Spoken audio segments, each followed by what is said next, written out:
वो है बदचलन, पर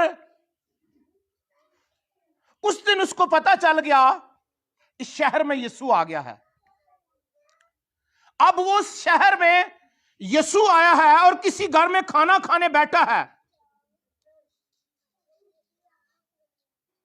उसको इस बात का जायजा हो गया कि इस घर में यीशु मसीह आ चुके हैं, इस शहर में आ चुके हैं।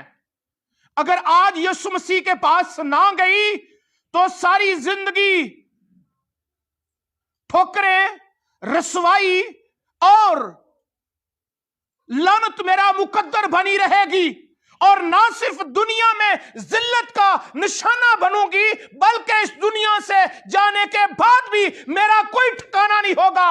और वो उसने उस दिन इरादा कर लिया, आज मैं यीशु के पास जाऊंगी और मैं माफ की जाऊंगी, मेरे गुनाह माफ हो जाएंगे। वो उसके पास जाऊंगी, पहले जैसी नहीं रहूंगी, मेरी हालत बदल देगा और मेरे हालात बदल देगा, मेरा चाल चलन बदल देगा, क्योंकि जिससे मैं मुलाकात करने जा रही हूं वो दिलों और गुर्दों को जांचने वाला है। वो ना सिर्फ देखता है बल्कि दिलों गुर्दों को जांचने वाला है। खुदावंद के लोगों, आज सारे गुनाह माफ कराने के लिए इस पर बात कर रहे हैं। गौर कीजिएगा मेरे अजीजों, यीशु जब माफी देता है तो कामिल माफी देता है। दुनिया वाले फिर भी मैल रखते हैं, किसी के साथ रजामंदी हो जाए पर उसके दिल में खौफ होता है दूसरे के हो। अगर माफ करने वाले के दिल में ना हो तो दूसरे को होता कि फलां टाइम मैंने इसके साथ कुछ बुरा किया था, यह भी मुझे नुकसान दे सकता है। शक रह जाता है। लेकिन मैं आपको बताना चाहता हूं, जो यीशु मसीह के पास आ जाता है, उसके पास आने वालों कुछ शक की गुंजाइश नहीं है।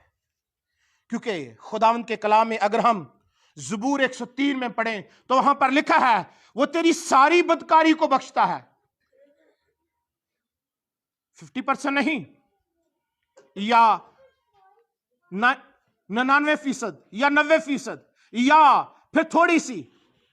क्या लिखा है? वो तेरी सारी बदकारी को क्या करता है? बख्शता है। और फिर मुकद्दस पौलुस रसूल जब कुलसियों को यह खत लिखते हैं तो कहते हैं उसने हमारे कसूर माफ किए, उसने हमारे कसूर माफ किए।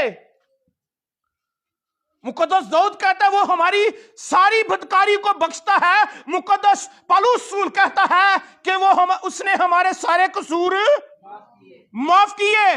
और इसको अगर मत्ती रसूल की मार्फत अंजीली बयान में देखें तो वहां पर लिखा है, कहता है मैं तुमसे कहता हूं कि आदमियों का हर एक गुनाह और कुफर तो माफ किया जाएगा। जो यीशु मसीह के पास आ जाता है उसका हर एक गुनाह, हर एक कसूर माफ किया जाएगा, जो उसके कदमों में आ जाता है। गाते ना, तेरे कोल आके यीशु बदकार बदल जांदे, टुट जांदे तरदानवी जेड़े कदमां च चल आंदे।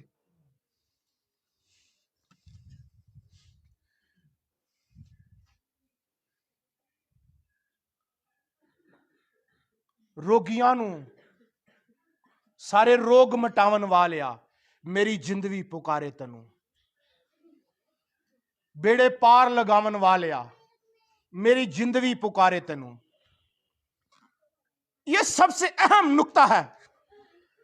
अगर हम सोचें, अगर एक भी गुनाह बगैर माफी के रह जाता है तो फरदौस में नहीं जा सकते, वो अब तक जहन्नम में रहेगा। अगर आप समझते हैं कि मेरे थोड़े से गुनाह माफ हुए हैं, कुछ रहते हैं अभी और भी हैं, उसके पास भी आ चुके हैं, अभी कहते हैं कि मेरे थोड़े गुनाह रह गए हैं, या वो थोड़े माफ उसने किए हैं। आपका नजरिया है, खुदा का नजरिया नहीं है। वो कहता है वो तेरी सारी बदकारी को बख्शता है। उसने तुम्हारे कसूर माफ किए। जब यीशु मसीह के पास आ गए तो फिर सारे हैं। उस औरत को खुदावंद यीशु मसीह ने क्या कहा? तेरे मां ने तुझे बचा लिया है, तेरे गुनाह माफ हुए हैं। खुदावंद के लोगों, अगर आप समझते हैं कि हमारे गुनाह अभी थोड़े से हैं, तो मुकाशवा की किताब में देखें, वहां पर हमें बड़ी खूबसूरत बात मिलती है। 21 बाब की 27 आयत में देखें तो वहां पर लिखा है, उसमें कोई नापाक चीज या कोई शख्स जो गुनौने काम करता या झूठी बातें करता है, हरगिज़ दाखिल ना होगा। अगर आप समझते हैं कि आप झूठे हैं, अगर आप गुनौने काम करते हैं, तो फिर भी आप आसमान की बादशाही में चले जाएंगे। तो ऐसा हरगिज़ तसव्वुर करना बंद कर दे, ऐसा सोचना बंद कर दे, क्योंकि अगर आप के अंदर गुनौनी सोचे या गुनौने काम है, तो फिर आप आसमान की बादशाही में नहीं जा सकते। क्योंकि कलाम अक़दस हमें यह सिखाता है, क्योंकि कोई नापाक चीज नापाकी की हालत में उसकी हजूरी में कभी नहीं जा सकते। अगर उसकी हजूरी में जाना चाहते हैं तो पहले अपनी सोचों को मुकद्दस करना पड़ेगा, अपने नजरियात को मुकद्दस करना पड़ेगा, अपना किरदार, अपना रवैया, अपनी गुफ्तार, हर चीज पाक करनी पड़ेगी। फिर क्या होगा? फिर आप उसकी हजूरी में दाखिल हो सकेंगे। क्या है जी? कोई नापाक चीज या कोई शख्स जो गुनौने काम करता है, क्या है जी? गुनौने काम करता है, क्या है? या झूठी बातें करता है। अक्सर लोग कहते हैं, देख मैंने ऐसा झूठ बोला कि मैंने बेवकूफ बना दिया है, मेरे झूठ को उसने सच समझ लिया है। कहता है, अगर वो एक शख्स मेरे जानने वाला था, वो कहता है अगर आप झूठे होकर अपने आप को सच्चे साबित कर लेते हैं ना, तो फिर आप कामयाब हैं। आज इब्लीस के जो फॉलोअर हैं, वो झूठ बोलकर अपने फायदा हासिल करते हैं। लेकिन ऐसा नहीं मेरी बहनों, आप खुदा की बेटियां हैं, आपको खुदा ने अपने बेटे को कुर्बान करके मोल लिया है। आप खुदा के बेटे हैं। आप इस बात पर गौर करें, खुदा का कलाम आपकी रहनुमाई आज करता है कि आपके गुनाह यीशु मसीह के पास आने पर सारे माफ हो जाएंगे। यीशु मसीह के कदमों में आके सारे गुनाह माफ हो जाएंगे। ना वो अभी वाले और ना पिछले, सारे के सारे ही उसकी हुजूरी में आना किस अंदाज से है? आंसुओं से, आंसुओं के साथ है बदचलन, पर आंसुओं का नजराना लेकर आई है। खुदा मैं इस लायक नहीं, रासों से इतना आंसू बहा रही है कि पांव तार कर दिए हैं। फिर अपनी इज्जत का एहतराम नहीं किया। हम खुदा की हुजूरी में जाते हैं, हमसे कोई बात कह दे, साड़ी इज्जत, साड़ी कड़ी इज्जत है, साड़ी दे कात ही कोई नहीं, साड़ी सुनदा ही कोई नहीं, बच्चे नहीं साड़ी सुनते। भाई खुदा की हुजूरी में हमारी कोई औकात नहीं, उसकी औकात है जो हमें बचाने वाला है, छुड़ाने वाला है। वही हमारा निजात दहिंदा और वही हमारा खालिक और मालिक, हमारा विजी, हमारा दरमियानी, हमारी निजात का सिंह, हमारा ऊंचा बुर्ज, हमारी ढाल, हमारी सिपर, हमारे चेहरे की रौनक, हमारी नाक की सैर, हमारी हड्डियों की ताजगी, कभी भी आजम। हालेलुया। उसी की इज्जत, तारीफ, तमजीद और कुदरत के लायक है। वही इज्जत और कुदरत के लायक है। उसका जलाल के लिए जोरदार तालियां। Hallelujah, hallelujah. उसकी इज्जत है, उसकी इज्जत में सब कुछ दे दिया है। अपनी इज्जत अगर चाहते हैं उसके कदमों में आ जाए। उसने अपनी, कहते हैं पंजाबी की कहावत है, वाल औरत की इज्जत है, जीनत है, बालों की कदर नहीं की। बच्चों बोलना नहीं, सुनिएगा। उसने अपने बालों से पूछना शुरू की है, अपनी इज्जत को नहीं माना। कहती है आज मैं अपनी अना पर गौर किया, अपने मुकाम पर, अपने मर्तबे पर गौर किया, तो फिर बदकार की बदकार रह जाऊंगी। और फिर सुनिएगा, उसने क्या किया? महंगा इत्र। हम महंगी चीजें, कीमती चीजें किसको देते हैं? अपने पास या अपनों को, जो हमारे साथ नहीं, मुश्किल आने पर हमारे साथ नहीं खड़े होते, मुसीबत आ जाती है सारे साथ छोड़ देते हैं। लेकिन जो हर हाल में आपके साथ रहता है, वो यहां तक कहता है अगर तेरे मां बाप तुम्हें छोड़ देंगे, मैं तुम्हें हरगिज़ यतीम ना छोड़ूंगा। ये रिश्ते, ये पैसे, ये कीमती चीजें आपके कब्र तक साथ जा सकती हैं। जो कब्र से भी आगे रिश्ता कायम रखता है वो खुदा है, उस पर निगाह लगाए। उसको कहें आंखें लगी है हमारी तुझ पर खुदावन खुदा, तालब है तेरे रहम के, तू हाथ अपना बढ़ा। जब उसका हाथ बढ़ जाता है फतह आपकी हो जाती है, शादमानी कामयाबी आपकी है। हालेलुया। क्या है जी? हम गौर कर रहे हैं आज खुदावंद के कलाम पर। गौर कीजिएगा मेरी बहनों, मेरे भाइयों, मैं आपको बताना चाहता हूं, कलाम इक़दस आज मेरी और आपकी रहनुमाई करता है। माफी का असूल क्या है, या हम अभी माफी के मालिक हैं या नहीं। बहुत से लोगों का यह नजरिया है कि अगर, सुनिएगा, बहुत से लोगों का नजरिया है कि मरने के बाद जब तख्ते अदालत पर बैठेगा फिर पता चलेगा केड़ा ठीक है या कौन ठीक नहीं।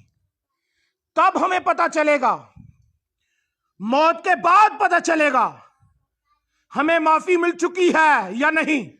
लेकिन खुदा का कलाम अंजील मुकद्दस, जो सब नामों से, जो सब से उत्तम और जिंदा और मुयस्सर और हर दोधारी तलवार से तेज खुदा का कलाम, और शहद से मीठा और नमक से मजेदार, और नस नस और गूदे को जो जुदा करके गुजर जाता है, वो आज हमें खुशखबरी देता है। क्या खुशखबरी है? हम माफी याफ्ता हैं यीशु मसीह के में होकर। हम माफ हो चुके हैं, हम बदकार नहीं रहे।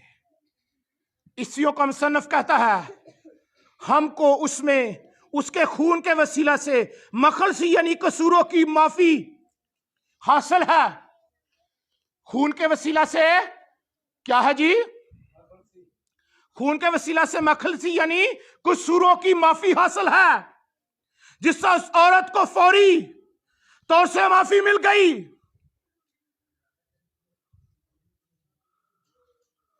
और मुकद्दस यूहन्ना के पहले खत के दूसरे बाब की 12वीं आयत पढ़े तो लिखा है, बच्चों मैं तुम्हें इसलिए लिखता हूं कि उसके नाम से तुम्हारे गुनाह माफ हुए। हालेलुया।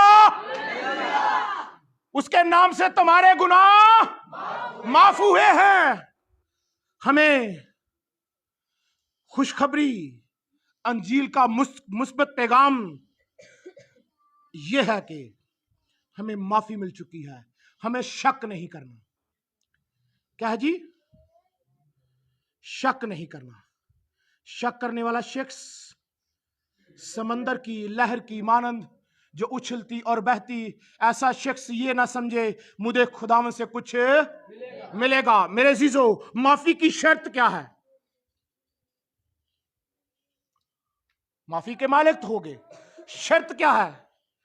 शर्त यह है कि इमाल 5वें बाब की 31 आयत में पढ़े तो लिखा है, ताकि इस्राएल को तौबा की तौफीक और गुनाहों की माफी बख्शे। तौबा माफी से पहले होती है। पहले तौबा फिर माफी, और तौबा गुनाहों से फिरकर खुदा की तरफ रुजू लाने का अमल है। इमाल की किताब में अगर हम दूसरे बाब में पढ़े तो मुकद्दस पतरस ने उनसे कहा कि तौबा करो, रुजू लो, ताकि तुम्हारे गुनाह मिटाए जाएं।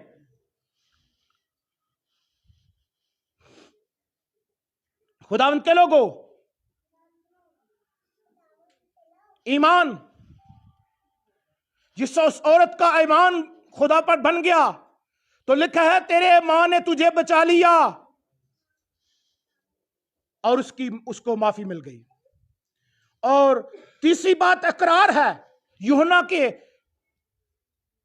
पहले खत के पहले बाब की 9वीं आयत देखें तो लिखा है अगर अपने गुनाहों का इकरार करें तो वो हमारे सारे गुनाहों को माफ करने और हमें सारी नाराजगी से पाक करने में सच्चा और आदल है। हालेलुया।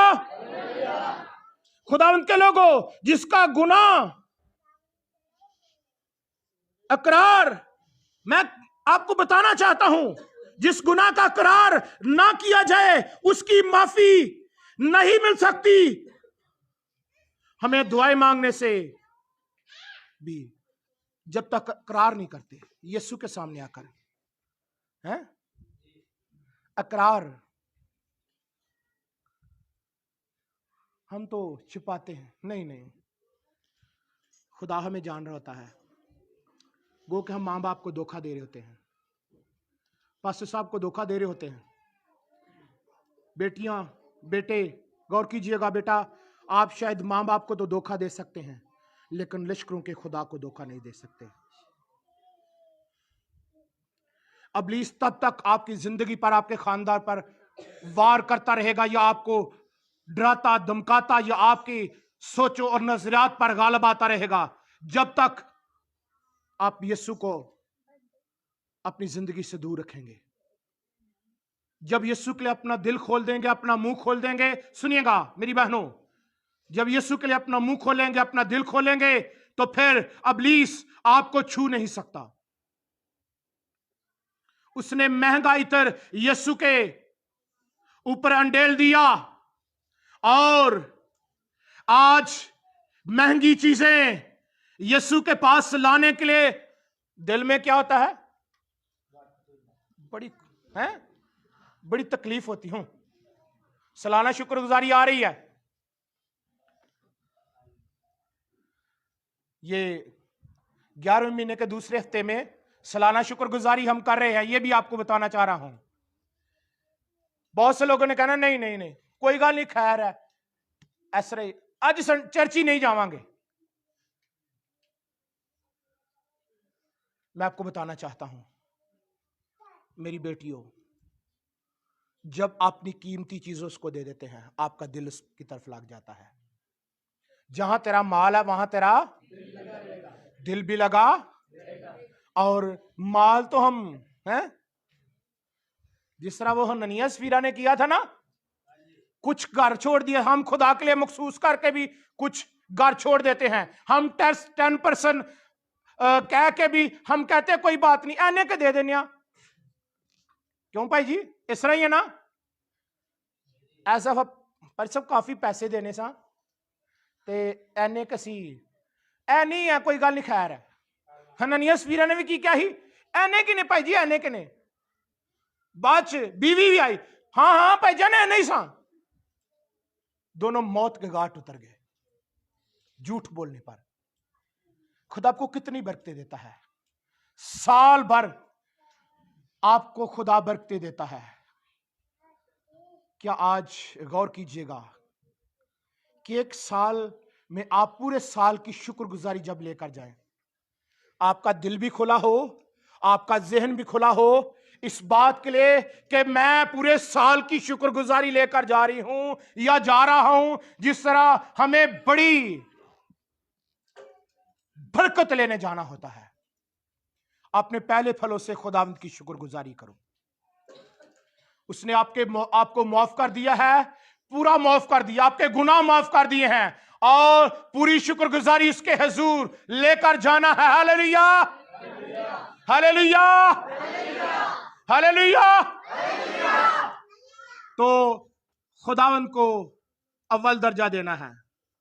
जिस तरह कहते हैं ना, हमारी निसर्ट ना हो कि हम किराया बिल टाइम पर देते हैं, इसी तरह खुदा को भी वक्त पर आपने सारी चीजें मुकर्रर कर लेनी है। हालेलुया। आज इस बात पर गौर करें, उस औरत की तरह, उस औरत को पता चल गया शहर में यीशु आया है। आपको पता चल गया है आपकी जिंदगी में यीशु आया है, आपके दिल के दरवाजे को खटखटा रहा है। अपने दिल को खोलिए आज मेरी बहनों, अपने दिल को खोलिए। आपके दिल को वो मुकद्दस करना चाहता है। अपने जहन को खोलिए, आपके जहन में आपको अपना कलाम डालना चाहता है। वो अपनी जिंदगी को उसके सामने सिलेंडर कर दीजिए ताकि वो आपको बरकत दे सके। हालेलुया। जब ईमानदारों आपके हाथ उठे रहेंगे, आप दुआ करना बंद ना करें, क्योंकि लश्करों का खुदा ने दुआ सुनना बंद नहीं की। आप दुआ करना बंद ना करें, आंसू बहाते रहे। आंसुओं को ही बहने दो, जाने दो, जाने दो, जाने दो,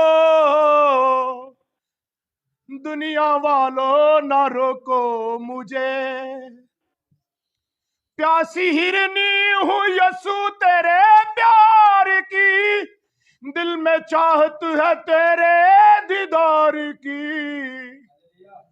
प्यासी अपनी बुझाने दो, जाने दो, जाने दो, जाने दो, जाने दो, जाने दो, जाने दो, अब यीशु के पास जाने दो। हाथ यीशु को यूं ही लगाया। हालेलुया। उसको छूने वाला पहले जैसा नहीं रहता। उसने जब हाथ लगा लिया, बहता खून बंद हो गया। आज यीशु आपके पास है, अमान की आंखों से उसको छू लीजिए, उसके कदमों में झुक जाइए कि ये खुदा, आज मैं ऐसे नहीं जाना चाहती। आज मैं इरादा कर लिया है, मसीह मसलूब के सिवा किसी और को ना जानूंगा। आए घुटनों के बल हो जाइए, चंद लम्हे आए घुटनों के बल सब हो जाए और आए खुदा से कहना शुरू करें, आज मैं खाली हाथ नहीं जाना चाहता। आज मैं अपने इरादी तौर पर, खुदा मैं आज दिली तौर पर तेरे कलाम को, तेरी कुदरत को, तेरे मसा को लेकर जाना चाहता हूँ। खुदा अपने गुनाहों का इकरार करता हूँ, मैं माफी मांगता हूँ। खुदा तूने मुझे माफ कर दिया, कहना शुरू करे। और राबाशा का ताला रफा ताला रे बेर साए सब दुआ करना। आपका खुदा आपको देख रहा है, आप दूसरे की तरफ ना देखें। दूसरा क्या बोल रहा है, अपनी आंखों को बंद करें। आप अपनी बहन की तरफ ना देखें, अपने भाई की तरफ ना देखें। हालेलुया।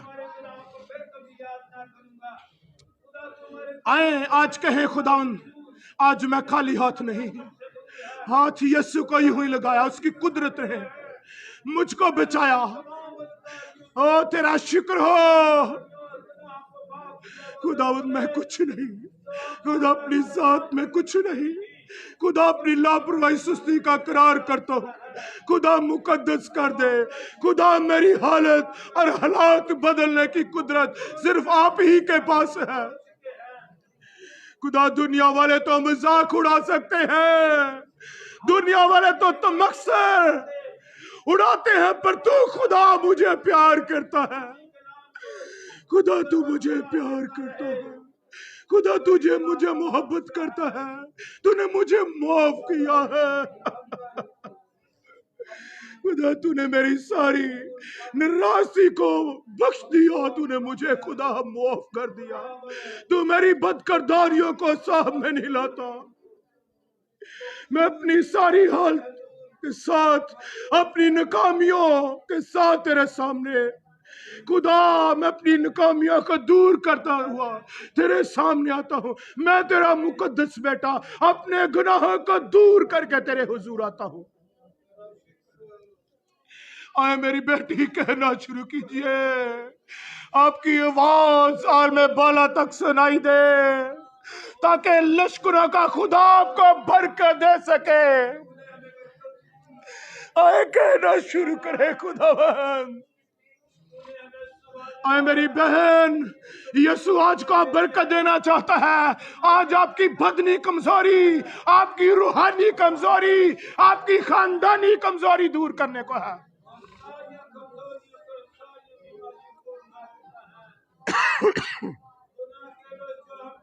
आए मेरे बेटे, आप दुआ करना शुरू करें।